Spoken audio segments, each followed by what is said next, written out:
Bonjour à tous et bonjour à toutes, je me présente, je suis Manuela Ivano, je suis coach, thérapeute en thérapie comportementale, cognitive, émotionnelle. J'interviens également en tant que formatrice et consultante en soft skills, en compétences psychosociales, en prévention des risques psychosociaux et de la souffrance au travail.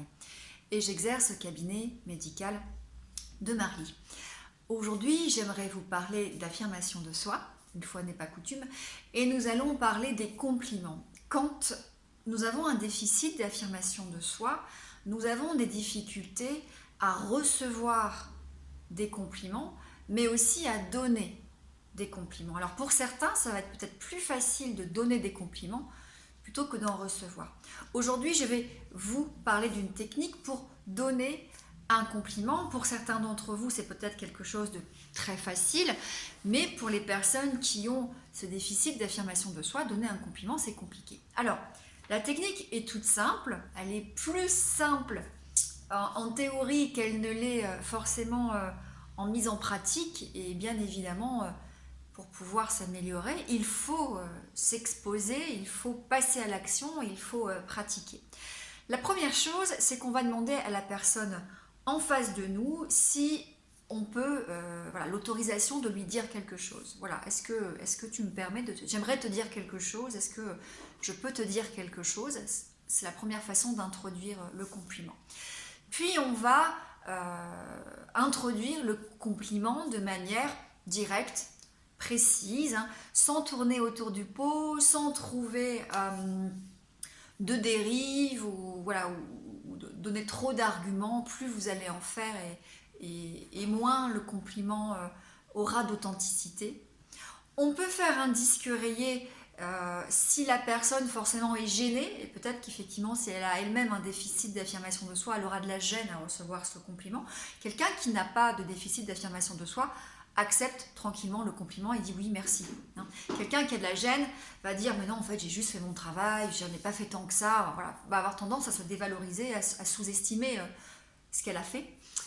Dans ce cas-là, on fait un disque rayé, hein, donc on répète le compliment on peut reformuler en fait différemment le compliment, et puis on peut faire une révélation sur soi, et enfin on termine chaleureusement. Alors concrètement, ça donne quoi? J'ai un exemple à vous donner.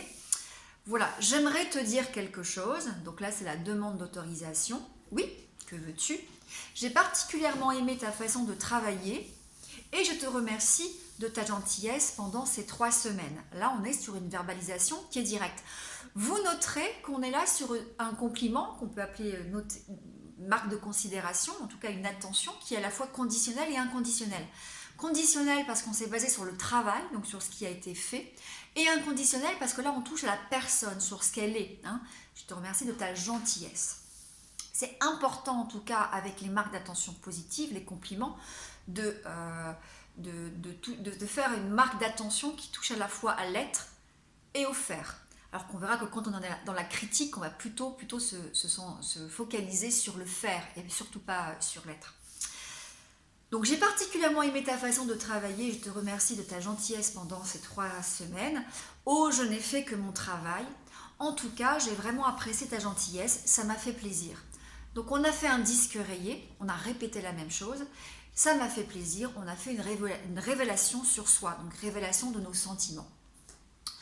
Je te remercie, ça me touche, et puis voilà, on peut terminer chaleureusement avec en tout cas un sourire, un petit mot sympa, à bientôt, on se voit prochainement, etc. etc.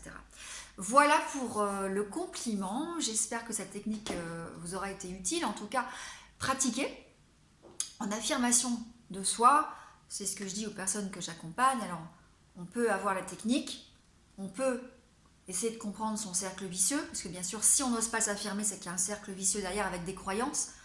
Des croyances, si je m'affirme, je vais être rejetée, je ne vais pas être aimée, je vais aller au conflit. Donc on travaille tout ça. Mais pour pratiquer, il y a une seule solution, c'est d'oser se lancer dans la situation, et c'est ce qu'on appelle l'exposition comportementale. Prenez soin de vous et à très bientôt.